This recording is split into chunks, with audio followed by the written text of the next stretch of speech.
This podcast is part of the Shareable Podcast Network. Learn more at shareable.fm. The shortest distance between 2 points is a straight line, but rarely do successful people get from point A to point B taking the most direct route. Host Jeffrey Klein speaks to a diverse mix of people to explore their story of success and the dots connected along the way. Thank you for listening. Here's your host, Jeffrey. This episode is radical as I chat with my great friend Donny as he shares his story from magic to marketing to his passion for plant-based living and being driven to make a difference and have an impact. Enjoy. My guest today is Donny Makower, a 20-year veteran of the digital marketing space who realigned his personal and professional endeavors around his conviction for animal advocacy and plant-based living. He is CEO and co-founder of Radical Superfoods, a direct-to-consumer brand that provides delicious, plant-based, functional superfoods. Donny is also a passionate public speaker and the chairman of the board of the Gentle Barn, a national nonprofit organization specializing in the rehabilitation of abused and neglected animals. Donny lives in Los Angeles with his wife, their 2 children, and 2 rescue dogs. Welcome, Donny. Thank you very much. And he's also one of my really good friends. That is true. I'm happy to be here. So I like to start in the beginning. So where did you grow up and what did your parents do for livings? I grew up in the Chicagoland area, in the suburbs, actually. And I spent a good half my life there. And my mom was in the jewelry business. She was actually a wholesaler and sold jewelry to stores. And my dad, he's someone with an MBA and 2 engineering degrees, and he's actually had a few different businesses over the years, and really interesting. And yeah, sounds like he's really stupid too. Yeah, exactly. With that kind of background, someone who's had a variety of things. Did you, I always like curious about what people want to do when they grow up. So did you think were you like into business or engineering, or what was it you thought, or astronaut? That's what all the kids want to be when they grow up. Well, when I was a kid, how early are we talking? 8 to 12, we'll say. Something. Okay, well, when I was an 8-year-old to 12-year-old, I probably wanted to be a magician at that point because I had already picked that up as a hobby. I took it quite seriously. I was really learning sleight of hand, and I was able to fool my parents' friends. So I realized, wait, I'm not just fooling other 8-year-olds, I'm fooling adults. So I was onto something really fun. And had you asked me then what I want to be when I grow up, I would have said, well, I want to be a magician. How early did you start magic? It started for me by getting one of those magic kits of hat full of magic kind of things. And then it evolved into me going to more of like a professional magic shop in Chicago, where I would buy kind of quote unquote real tricks, and I would start buying books and things like that. But started pretty early. Why did magic appeal to you? Well, I watched a couple of shows. I went to a live show with a magician years ago that my dad took me to, a magician named Doug Henning. He had really long hair and these really elaborate contraptions on stage. It was super fun. And, also grew up watching like David Copperfield on TV. And I think just seeing it, I just got drawn into it and just took it on as a hobby. And then the more I did it, I actually started getting hired out to do magic shows, and I would do like birthday parties and little events and stuff like that. Even as I in high school and college and things like that. So for a number of years, I actually was performing magic on the side just for fun. And I'll share a story that you know very well, but because you're a member of the Magic Castle, this magician's club in LA that I've had the pleasure of going with you, we saw a magician once who was amazing. Andrew Golden Hirsch. And we saw, and one of the things that's cool about the Magic Castle is afterwards, you'll be in the bar and they're the magicians just hanging out. And I remember you going up to him and knowing that you knew him from other high school or college. And it turned out that you went to college together and you were kind of the reason he became a magician, because he sought you out and then got sick, and then all he did was magic. and now he was a professional magician. Yeah, I don't know that I could go so far as say that I was the reason he became a magician, but I do remember that when we were in college, we had met a few times. He was getting into magic. At that point, I actually knew more magic than he did, I think. He was newer to it. Now there's not even a remote comparison. Like for me, it's like a fun hobby. He's like a really amazing magician, you know, and it's quite impressive. So our skills aren't in the same universe. Well, you had an influence, I'm sure. Like that's. But you know, certainly, I guess back when we were in college, it's a number of years ago. You know, there were some things to talk about and share tricks. But I can't remember to what degree I inspired him or not. But I know that he was into it at least to some degree when we met. And you know, I'm kind of obsessed with, you know, the power of story and storytelling. So who do you think is a really great storyteller and what makes them good? Well, you know what? I've always been a huge movie fan.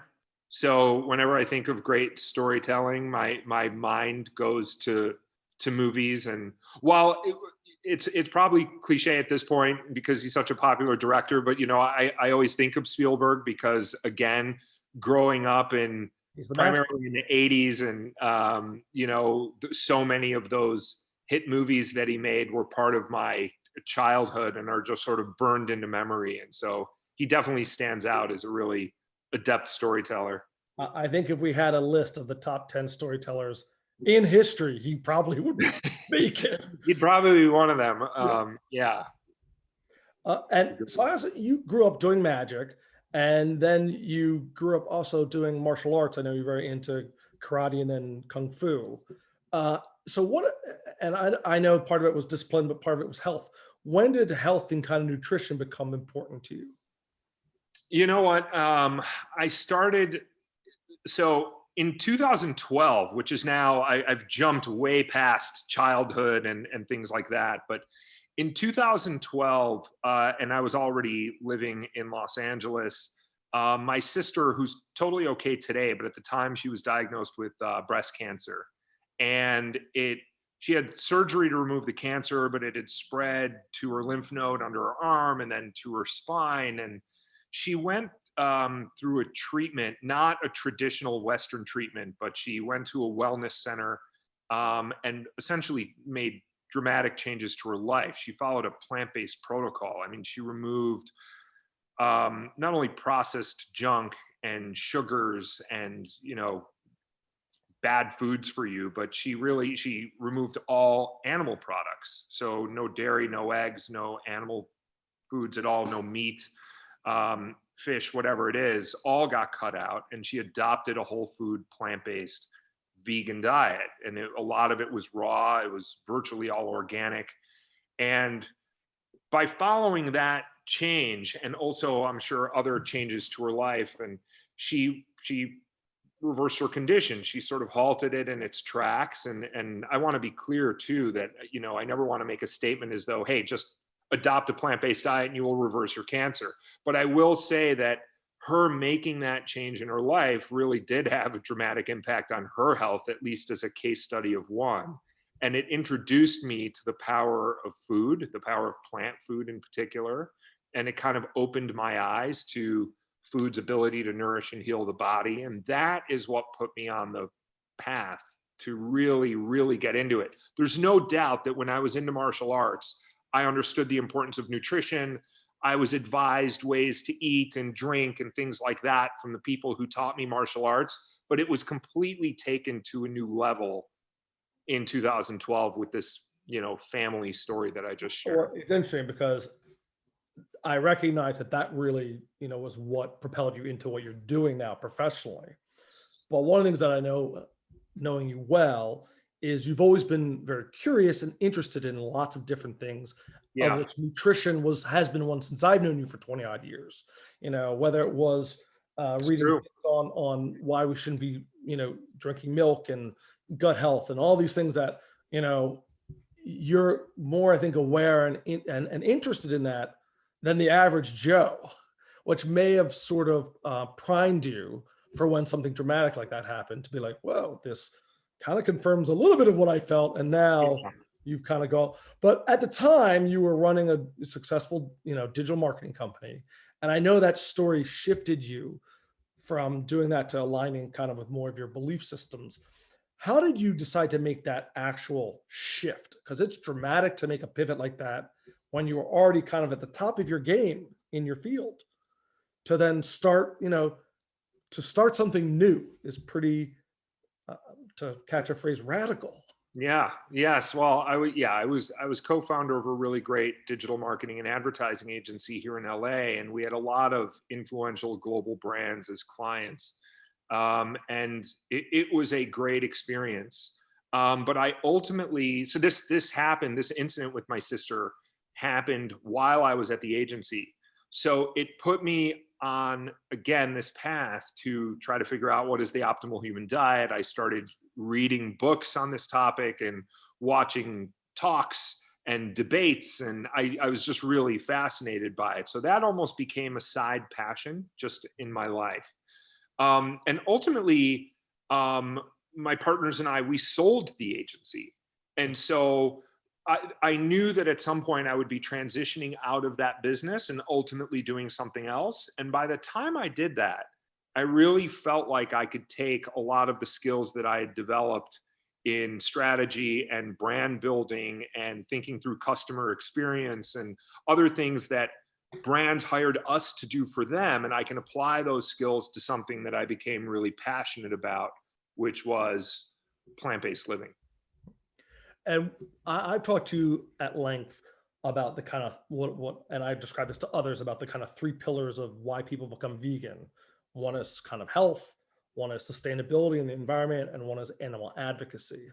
And I know that for the beginning section, when you were kind of quasi-vegetarian, you hadn't gone full vegan, a lot of it was kind of health-based. And then there was a shift where the animal advocate in you was, released. Can you tell me a little bit about that and that experience and how it really impacted you? Yeah. And I'll start with the health piece that you brought up. So, right, when this happened with my sister, right, I wasn't thinking about animal ethics and I wasn't thinking about the environment. Those came later. I was really thinking, what is the healthiest way to eat? And I was ultimately exposed to a lot of information about plant-based living, right? And I watched a movie called Forks Over Knives, which was one of the earlier movies about, promoting a vegan lifestyle, and ultimately saw other documentaries as well. I read books. I had discovered a guy named Dr. Michael Greger at nutritionfacts.org and was watching his lectures and read his book called How Not to Die. And just over years, I've just been consuming more and more content about this topic.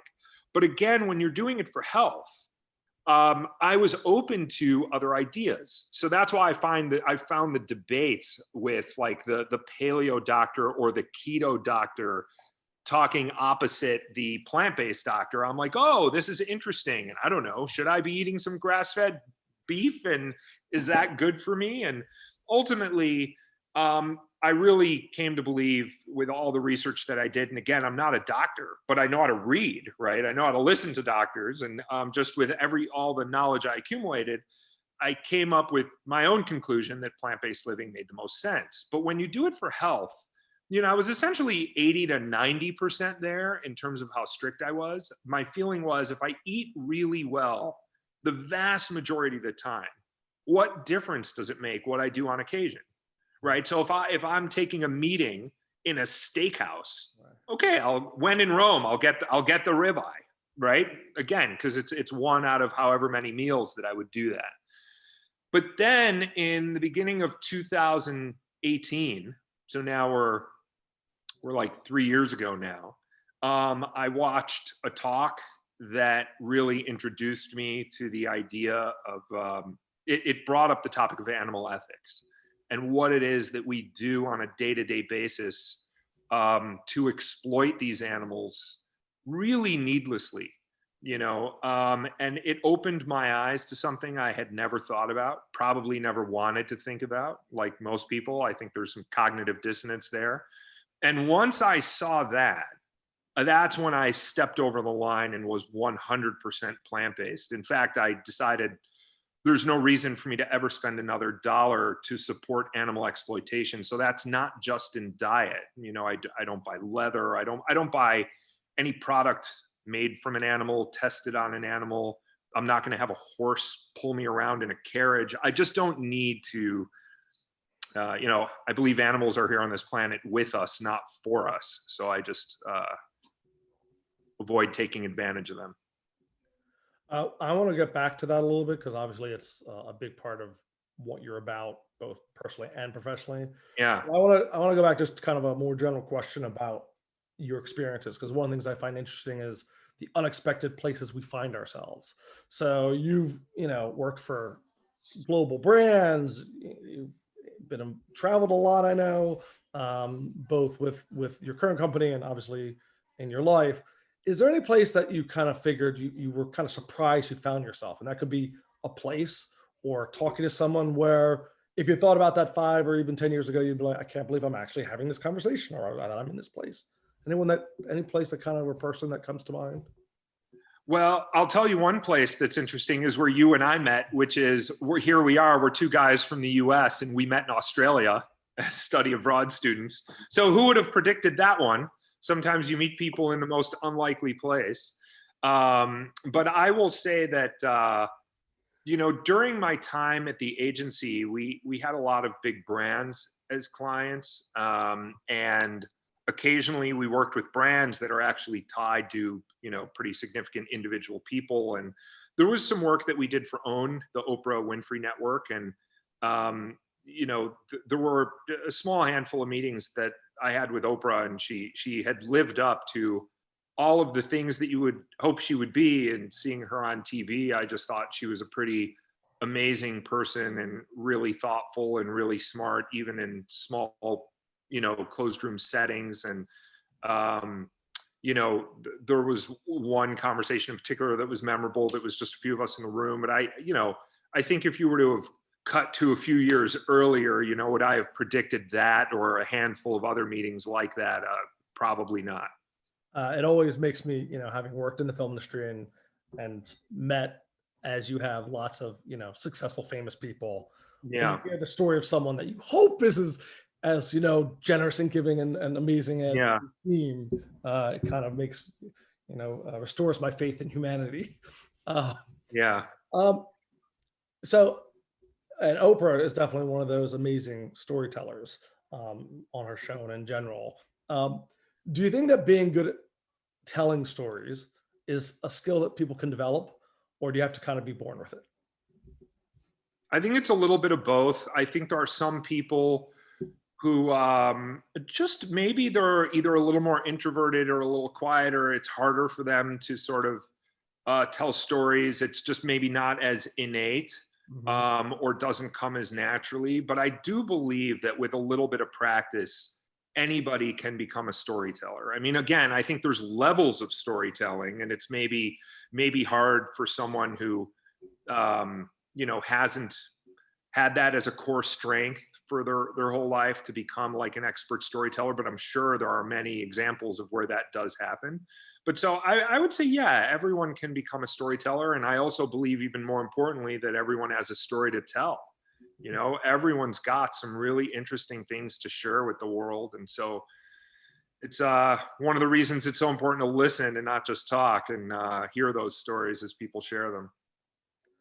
Preaching to the choir there, and you know, Yeah. that old expression of God gave us, you know, 2 ears and 1 mouth, use them proportionally. I'm guilty of not always adhering to that advice, but I'm a work in progress, I like to tell. Right, there you go. I want to go back to kind of where society is in terms of their health. Yeah. And you know, we know obesity is on the rise, and it's been, you know, there are all these diseases, and why, I'm curious why you think people aren't, that a lot of people know what they should be eating, even if they're not plant-based, they know a lot of the junk that they eat. Why do you think people aren't healthier? Well, first of all, I'm not sure that people know what they should be eating. Well, deep fried Twinkie, no one should ever eat that. No one should eat that, and there are people that do. But I also think there's a lot of market confusion. And again, there's so many conflicting pieces of information out there that I think people do have a hard time sifting through all the noise and figuring out what they should or shouldn't be eating. So I wish that was clearer, and something I hope to at least have some impact on with what I'm doing now, and creating some clarity there. But look, people love the food that they eat. People are addicted to certain foods. It's like getting addicted to sugar or other things, and it's really bad for you. It's something you want to minimize or cut out entirely if you can. But you get into routine, you develop unhealthy habits, unfortunately, when you marry that with the confusion that people have, or feeling really confident that they know something is good for them, but it actually isn't, because of misinformation that's out there. I think that just compounds the problem. And so it's complicated and layered.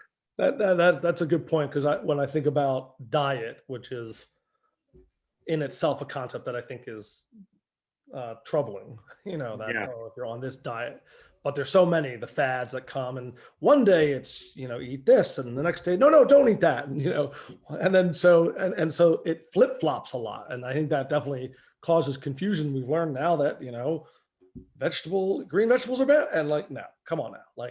And I think, again, being able to sift through that is hard for the average. And then there's the convenience and, and other reasons why people choose, fast food is, I think, that people use it because they can't be bothered to think or do differently. It's part of why I find the ethical argument to be so strong for avoiding animal products, for example. And by the way, there's a difference between eating healthy whole plant foods and just following a vegan diet, because you can eat a lot of vegan junk food, right? So you want to be careful not to conflate those two. I'm not suggesting that I never eat vegan junk food, but I do eat a lot of very healthy foods. But the ethical argument is an interesting one that ties in with your question, because if people are trying to eat healthy and they eat healthy a bunch, they're going to cheat here and there. And it just seems like, does it really matter? Just this one more meal or this one more snack that I'm having. And people often lose sight of the cumulative effect of what they're eating and the significant negative impact it can have on their health, or positive impact if you're eating the right things. But when you see, for example, the suffering at the other end of some of your decisions, that is a line in the sand that makes it much easier for people to draw and never deviate. If for example, I know this often sounds like a ridiculous example for me to bring up, but there are certain parts of the world where people eat dogs, like in parts of China or South Korea, and even if it's not most people, it's many. And if I was to ask 99.9% of people in the United States if they would eat a dog, they would say no. I mean, the very idea would be just crazy to them. And, if you ask people why would they not eat a dog, they would say, well, a dog's a friend, it's a companion, it's a pet, it's not a food animal.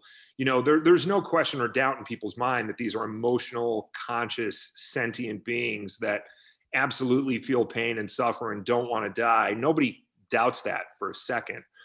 Once you make the connection that a pig or a cow or a chicken or a fish or any of these other animals that we eat are actually no different in that regard. They may have varying levels of intelligence. Pigs are actually smarter than dogs. Maybe a chicken's not as smart as a dog. It doesn't matter. They all suffer and they don't need to. And once you make that connection and you realize that every time you buy an animal-based product, you are essentially funding that suffering. You are perpetuating it. I think that gets people to go, wait, what am I doing? Because now it's not just about, I'm just cheating and it's me. There's a third party victim, because you're never gonna pay somebody to harm a dog. So why would you pay someone to harm another animal? It's totally arbitrary, and we don't need to eat them to be healthy. So that's why I find that piece of it to tie in with your question about why do people not eat as well as they could. I think sometimes they're not looking at it from the right angle or haven't thought about it in this way. And in terms of, you mentioned earlier about the cognitive dissonance that, a lot of times with a lot of different things, ignorance is bliss. Yeah. How do we change that? Well, it's through education and sharing of ideas. I think people often have a hard time listening to ideas that are totally counter to theirs, especially as it relates to eating. You know, nobody wants to feel like they're making either unethical decisions or unhealthy, you know, oh, I'm eating a food that I ate my whole life and my parents told me it's good for me, and now you're telling me that it's not good for me. You know, I mean, when you go against the grain in this way, it may not land so well depending on the individual. But I think education and communicating these ideas is the best way to institute the kind of change that I think we'd all want to see as a society. And you know, I think we all share similar interests, and we all have common goals, and we all want to sort of nurture ideas that sort of bring us towards as much well-being as possible. You know, to me, well-being of people and well-being of animals, reduce suffering as much as we can. And so I don't know how to effectively do that outside of educating people and making people allowing people to think of ideas that they've never thought about before, and slowly getting change over time as these ideas ripple through culture. It's interesting because one of the things that you and I have talked about that I find really compelling is that the supply and demand. And so that if people make that choice not to spend their dollar on these things, that eventually the market will shift. And the example you give that I love, which is when we were growing up, what is there, like, you know, when it comes to milk, there was whole milk, 2% milk, or, you know, maybe a chocolate milk. And now you look and there's, you know, 25 or at least, you know, nut, oat, rice, you know, milks, so that there's now these other options available so that the choice is easier. And I'm curious if you think that will continue, and how important is that, and how different is it for the, you know, to, in terms of trying to make the change before people are ready for it, as opposed to waiting until there's a demand for it, you know, which comes first, the need or the, you know, or the demand? Yeah, well, there is definitely a demand. And to sort of just add a little bit of color to the example that you brought up, it is something I mention to people when they say, look, I'm just one person, right? So even if I became vegan tomorrow, you know, all my neighbors, all my friends, the rest of my family, they're all continuing to buy animal products. I'm just one person. What difference is it going to make? And it does make a difference. You know, you are voting with your dollars 3 times a day, and you can continue to fund an industry that drives further exploitation, or you can fund an industry that's supporting, you know, plant-based products that's certainly better for health, environment, and certainly animals. And that is an easy decision to make because there's like comparable products now. I mean, I could eat a burger, I can eat cheese, I can eat pizza, I can have milk, I can have eggs. I mean, there's plant-based versions of essentially everything now. So it's pretty remarkable. But the milk example is a good one because, right, when we were growing up, you had skim 2% whole and chocolate milk, all came from a cow. And now you've got 30 kinds of milks in the refrigerator section at the supermarket, whether it's oat milk, soy milk, cashew milk, almond milk. I mean, the list goes on, right? That industry is continuing to flourish because lots of individual people are making the option to buy the plant-based milk instead of the dairy milk, right? And the accumulation, the cumulative effect of those individual decisions is very, very significant because, again, we live in a supply and demand system, and we want to drive the demand for these products that have this beneficial ripple effect that I was describing before. So it really does matter for every single person. You know, and by the way, the whole idea of if everyone else is doing it, why should I bother? I mean, if you applied that philosophy to virtually anything else, it doesn't hold water. So that is not a good excuse. Last night, Nita and I were listening to Emmanuel Acho, he's the host of Uncomfortable Conversations with a Black Man. And he's really opening the conversation about race relations and all these different things. But there was a quote that he gave last night that I think is perfect for what you're describing in terms of I'm just one person, you know. And he paraphrased it, but I just found it, which is, don't let your inability to do everything undermine your determination to do something. Yeah. You know, that just because we can't solve the problem doesn't mean we can't contribute towards its solution. And I think that's, you know, kind of when you're saying, what can I do? We can all do something, you know, by our choices every day. Yeah, and I think this is a particularly important one for a few reasons. You know, one, sometimes people do ask me, you know, there are so many issues that we face in the world. Why are you standing up for pigs and chickens and cows and all this when human beings are facing so many issues? And I would often challenge somebody to think of an issue that impacts more humans than this one. So yes, we want to help the animals, and that is a big driver for me. But, you know, the number one killer of men and women on the planet is heart disease. And we know that this is largely a lifestyle disease that's fully reversible on a plant-based diet. In fact, you can halt or reverse or prevent, I think it's like 15 of the top 16 leading causes of death just by changing your lifestyle and adopting a plant-based diet. And there's so much evidence in support of that. So we know that there's a human benefit, right? And we also know something we didn't talk about yet here is just the environmental impacts of animal agriculture, which are significant. You know, whether you're talking about deforestation or usage of resources like water or greenhouse gas emissions and just environmental degradation as a whole, acidification of the ocean, species extinction. I mean, there's this whole list of things that we are doing to the planet that are in significant part driven by animal agriculture. Again, just in an era where we don't need to do this anymore. Maybe we had to eat animals for long stretches of human history. We don't need to now. We're in 2021. We just don't have to do this anymore. So, you know, I think that because there's ethical, environmental, and health benefits with just global implications, I am hard pressed to think of many issues that should be of higher importance to people when you really do peel back the layers and start to think about it. And so, yeah, each individual's actions are significant. And shift slightly, but because I think while this is really important, I'm kind of curious about something about, so you were working, you're at the top of your game, you know, from anyone's kind of barometer, I think they would say you were successful. I'm always interested to hear what people think of how they would define success. And I leave that open to you. So how would you define success in life? Yeah, I certainly think that if you wake up in the morning and you're looking forward to doing what you need to do that day, you're pretty successful.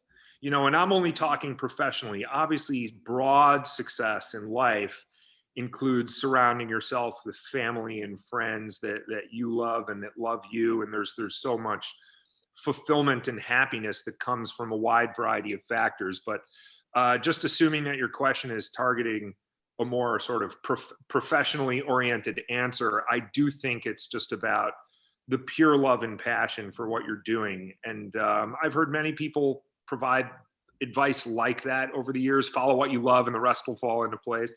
It really is true, because if you're following something that you don't love, it's just hard to motivate. It's hard to get out of bed in the morning. It's hard to get, if you're not excited about it, how much energy can you really put into it? And then it you know, that will ultimately hold back the success that you could potentially realize if you were actually following something that you truly loved and cared about. So that to me would be the number one piece of advice and definer. The other version I've heard of it, and I agree with that completely, is if you love what you do, you won't work a day in your life. You know, something. Yeah. I don't know if I agree with that 100%, because even when you do something you love, there's times where there are always moments. effort, but it's worth it. I think that's what I would say. The work. There are always moments. In fact, like, I know we'll get to radical superfoods, but it's one thing about the company to enjoy the day-to-day activities, but the fact that when there's like a bigger mission behind it, of, you know, that you're having a positive impact, that adds further sort of positive fuel to the fire. When you segues to my question about inspiration. So, and I know we've talked about that, you know, what inspires you. And so how important is it for what you're doing that it is purpose driven? No, I mean, it's critical. I mean, when I left the agency world, I knew that the next thing that I wanted to do was going to have real purpose behind it and try to create impact and make a difference. You can have a successful company and make a positive impact on the world. Those two things do not have to be mutually exclusive. And I think the impact part is really important. I think if more and more people thought about positively impacting the world, we would be in a better place. Because again, we want to work towards broad well-being for all people, I would say, and animals and planet. But we want to make improvement across the board because again, we've got one planet and all of us on it that share it. And so let's make it as good as we can. Definitely true. Not easy to do, but at least we should strive for that. Not easy. Everyone's got to play their small part.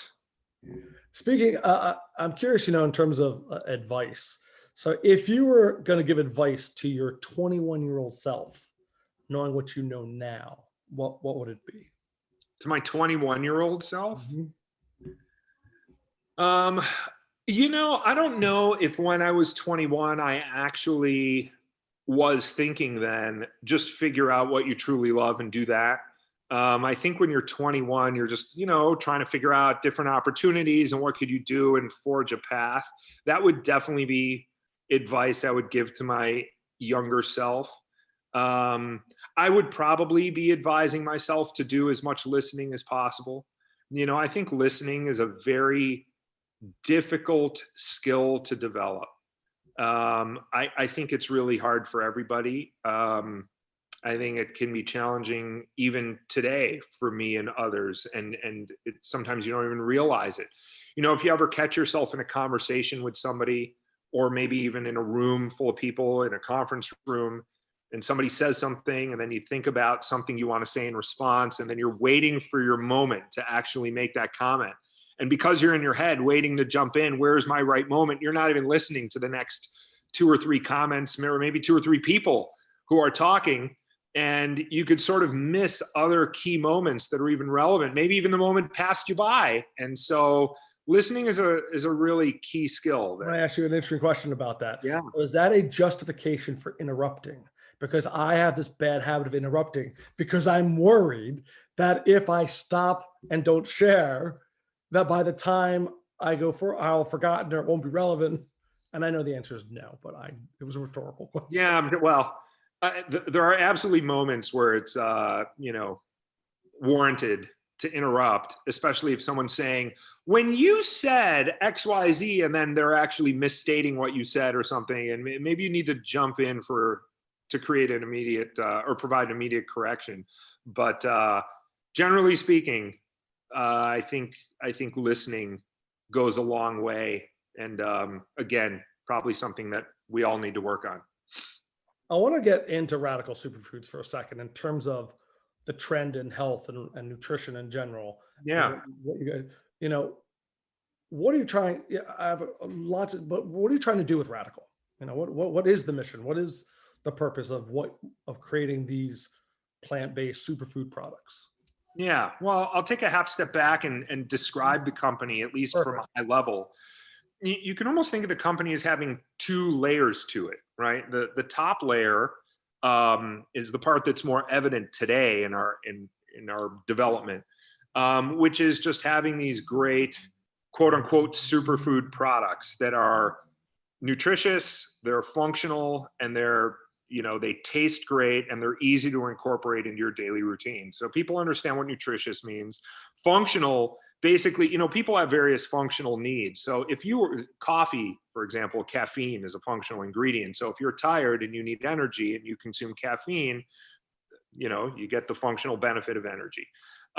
There are lots of ingredients that provide different functional benefits, whether it's for brain health or memory or focus, energy, sleep, stress support, immunity, things like that, right? So we figure you create products that provide nutritional and or functional value that, again, they taste good and they're easy.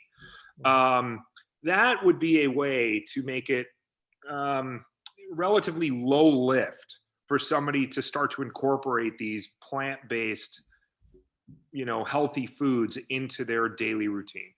And so that's why it's funny, I have a couple of them with me, but when, these are like our hydration drinks, they're called Radical Elements, and they're powders. Like you would scoop it into water, shake up your water bottle, and you've got it in your water. And, these provide added hydration, and they provide stress support or energy and focus and immune support. Like we put really great ingredients in them. So that is one part of it, is creating great products that people like and want to keep using.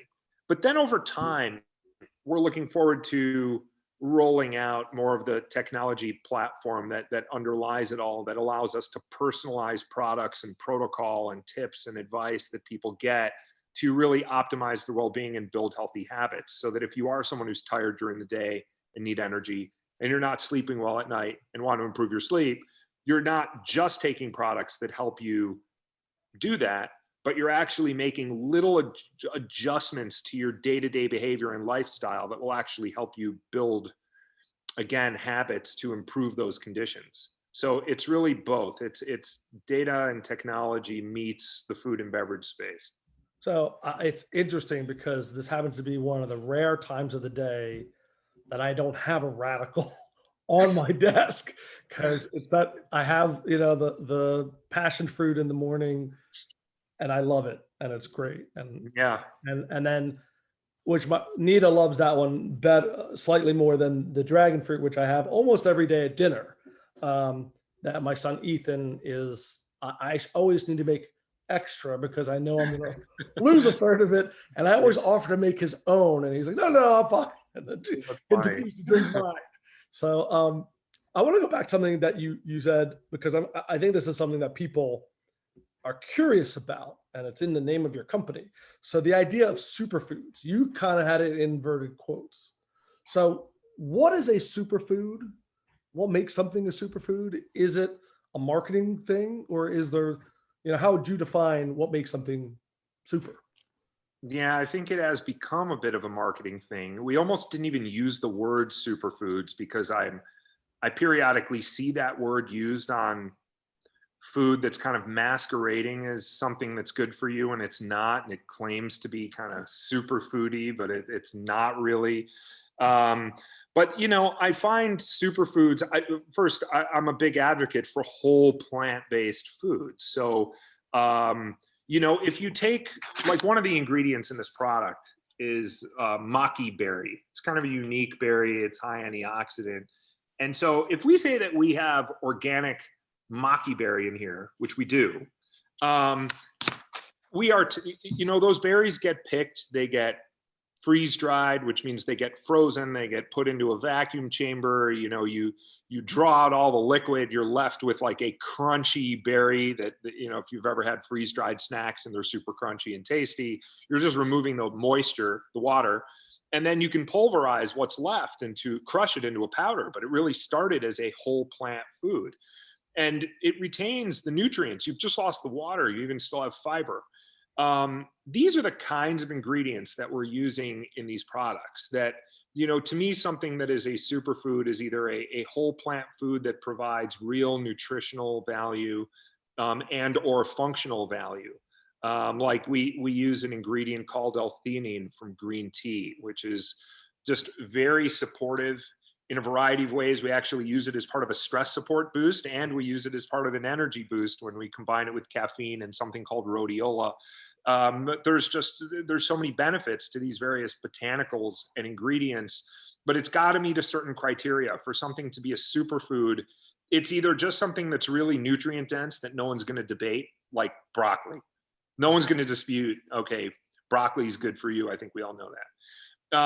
But other things that we may use that have claims behind them, like for energy or like for promoting a sense of calm, we want to make sure that they're evidence-based and that there's real science behind it, double-blind, placebo-controlled studies whenever possible, to show not only does a particular ingredient provide a benefit, but in what amount do you need to consume that ingredient to get the benefit. So you don't just sprinkle a little bit of that ingredient into a product and you could claim that it contains that ingredient, but it's not in any amount that will impact you. So we want to make sure that we meet Isn't there these. a term that the food industry uses? Well, yeah, we like call it fairy dusting, Yeah. right? Yeah, it's just sprinkle a little bit of this and a little bit of that, and there you go. Now you could claim it's inside, even though it doesn't do anything for you. So it's about using the right ingredient in the right amount. But that's how I would define a superfood: something that either has a significant nutritional or functional benefit. I want to, I usually ask people what's next, but I know what's next because I'm super excited about it. But you just launched a product. We did. And can you tell us a bit about it? Not only can I tell you about it, I actually have a box of it right here. Oh, you're going to make me jealous because my wife and I are waiting for it. When are we getting it? Yeah, so this is called Super Coco, and it is it's our vegan superfood hot chocolate. So inside this kind of pack, you get little 12 individual servings. You can just rip open, and you could either stir it in a pot, or you could add it to a mug. You can mix it with water. You can mix it with your favorite plant-based milk, and it's really delicious, indulgent hot chocolate. And it has a whole host of ingredients that you would never know are in there. This has been kid tested, and kids will drink it up. And again, it's like dessert. But I'll tell you a little bit about what's in here. And again, we like to think it's pretty disruptive because we've never seen hot chocolate with even remotely these kinds of ingredients. But each serving has organic pea protein in it. So it's got 6 grams of organic pea protein. And then we have a veggie and greens and fruit and ancient grains and seeds blend that's in there. So it's everything from broccoli, kale, spinach, cauliflower, beet, carrot on the veggie side. And on the fruit side, it's things like strawberry, blueberry, elderberry, and 4 other fruit. And then the ancient grains and seeds that are all gluten-free would be like chia and quinoa and oat and millet. And it's all in there. And we use 2 types of cacao. We use an organic cacao and then an alkalized cacao that actually brings an additional richness, almost like that Dutch cocoa flavor. And the whole thing has 1 gram of sugar in it. Now, most hot chocolates have like way over 20 grams of sugar, 25, 28, sometimes over 30. This has 1 that's naturally occurring from the oats and the fruit. And then we use a tiny bit of organic stevia to sweeten it. And again, people have it and they're like, oh my gosh, this just tastes like amazing hot chocolate, but it's almost like you're drinking a salad. But it tastes like a regular. It tastes like hot chocolate. So is it because of the proportions? Is there like a lot of cacao and not much fruit and vegetable that can make it still taste that way? There's actually a fair amount of fruit and veggies in there. Like there's a lot. There's a good amount of cacao. But if you look at our ingredient panel, the very first ingredient is pea protein, and then we get into our veggie, fruit, and our blend with the ancient grains and seeds and all those ingredients is literally that blend is the next thing on the list. So there's like a real amount of these in there. And it's 80 calories per serving. And between the fat content that's in there, the protein that's in there, the carbs that are in there, you can almost use it as a mini meal, like a little, a complete nutrition mini meal. 80 calories is probably not enough for most people to have as like, it's your only thing for breakfast or lunch. But if it's 11 in the morning and you're trying to sort of sustain yourself between breakfast and lunch, it's a perfect kind of snack. Can you have it hot or cold? Yeah, you can. We're sort of billing it as a hot cocoa to have hot, but you can absolutely have it cold. And people have already had it cold in just testing that we've done. You could just put it in a shaker bottle with ice, or if you want to throw it in a blender, you can, and shake it up. And then it almost drinks more like a shake, right? Instead of a hot cocoa, because now it's cold and kind of frothy. But yes. Is it like chocolate milk? If it is kind of like chocolate milk. It'll have a slightly different consistency, but yes, it becomes more like chocolate milk. And you can even make pops out of it, like little frozen pops. And there's lots of fun things that you could do. People can toss it into a blender and mix it with all kinds of things, but we designed it so that you can have it on its own, again, even just with water. It's delicious when you add like a plant-based milk to it, because you get even more creaminess, but it has ingredients in it already that provide a natural creaminess even when you just mix it with water. So Well, we're excited to taste it. I can tell you that. Excited for you to taste it. If someone is new to Radical and you're going to tell them what you stand for, how would you answer that question? Well, on its face, like from a, we could get into the impact stuff in a moment, and that ties in with our earlier conversation. But our ultimate goal is to have people build healthy habits in their lifestyle, right? And so that's why we know that a healthy habit centers around hydration, for example, and making sure that you're drinking enough water. So that's why, again, you take these products, Radical Elements, they make your water taste better. They add more hydration because of like coconut water and electrolytes, and you add other botanicals, and people go, oh my gosh, I'm enjoying water more than I've ever enjoyed it. Now you're hydrating better, and you could build a healthier, water drinking habit, which is good. Which I've definitely done. Chocolate is, you like sweets? Let's build a healthier habit around, okay, you get your sweet, you get your indulgence, but you're getting real plant-based nutrition. And again, you're not going to be living off of Radical Superfoods products. When we ultimately release our complete nutrition shake, that could be a full meal replacement. But a lot of the products in our pipeline are really just designed to integrate into your daily routine and be very easy. We're not having you cook. You don't have to follow a recipe. They're all just like easy to make, typically adding it to, if it's a coffee creamer, for example, you would just add it to coffee. And most of these products, you just add to water, hot water for the cocoa or cold water for the hydration drink. So it's very easy. But so getting back to your question, the mission is have people build healthy habits, have people improve their diet, really the nutrients that they're consuming, again, from both a nutritional and functional standpoint. And then in the big, we want to build this company in a way that supports sort of plant-based principles, meaning not only better for your health, but taking into account the environmental impacts and taking into account animal agriculture impacts by not using animals. We could talk a lot about this, and we do. I love what you're doing, and love consuming what you're doing. Yeah. I'm now at the point where we get to kind of rapid fire questions. Let's do it.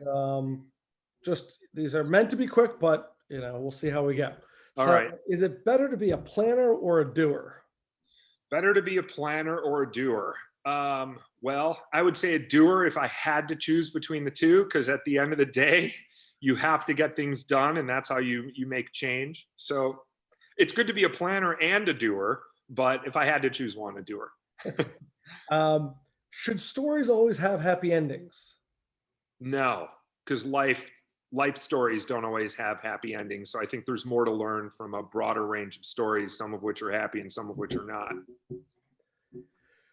Do you have a favorite song or musical genre? Not particularly. I'm one of those people who's very easy when it comes to music, and I get into my car and like turn on a station on satellite, and whatever plays, I'm relatively happy, and I let my kids drive the music choices. So I'm pretty go with the flow when it comes to music. I'll just have to a side note, which is I remember when my children were really young, we were like, we're not going to just play kids music because I don't need to listen to Wheels on the Bus in the car. Yeah. So you just play pop music, and my children all love pop music now as a result. Yeah. You have a favorite emoji?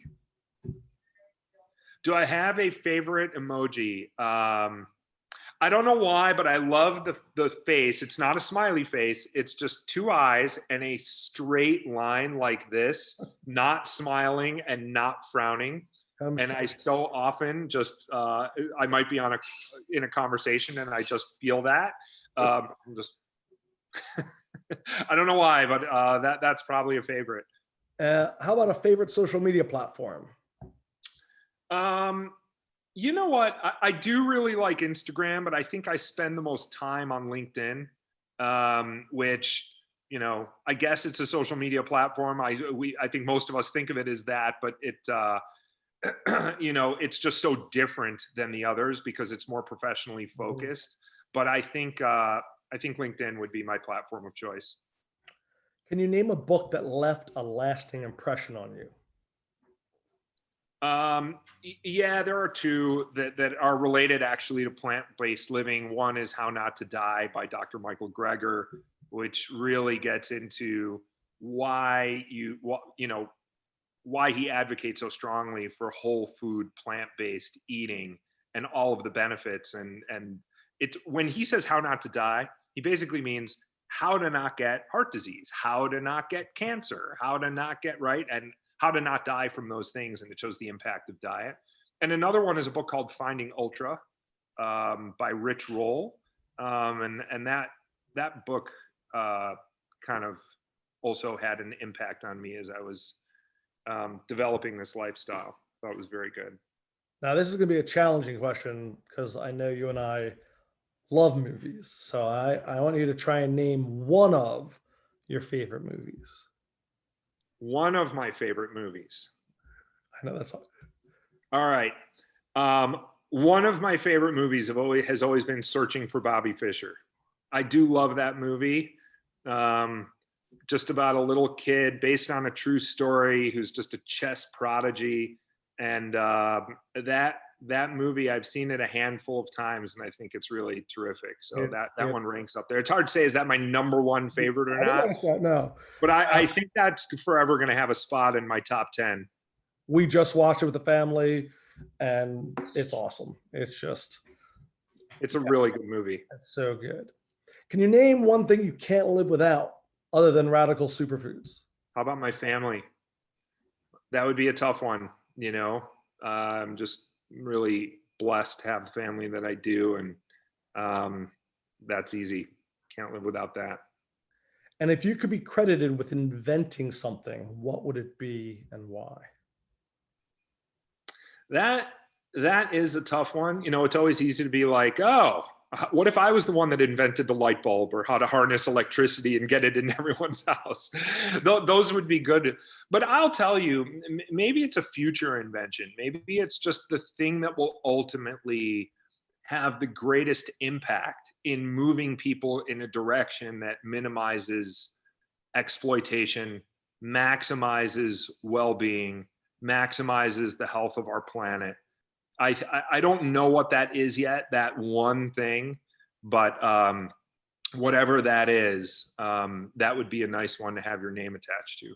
Well, I think you're at least starting that with the products, because they are minimizing and maximizing those things that are important.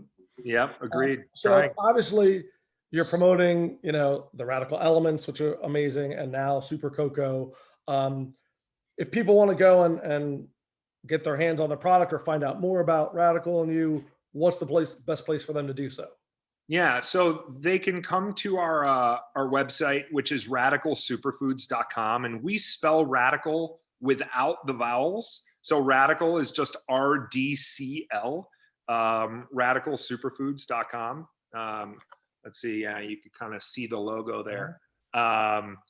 And yeah, so you can actually, at least as of this recording date, you can pre-order Super Coco, and it's going to ship probably as soon as next week.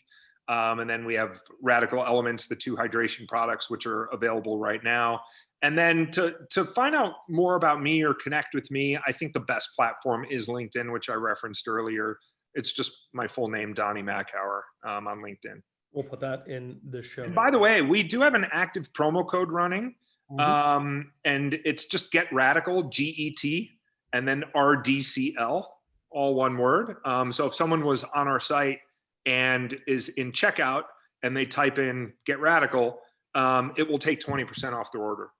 Awesome. So, people can take advantage of if they'd like. I'm sure people will. Donny, we could talk all day, and some days we do. And I, am really happy that you came on and to have this to let other people know how great you are and what you're doing, because I think it is really incredible, and the passion that you have for this has definitely had influence on me as I have given up meat and really enjoy Beyond Burgers. And I want to thank you for your honesty and your passion for what you're doing. And I want to thank you for helping us connect the dots.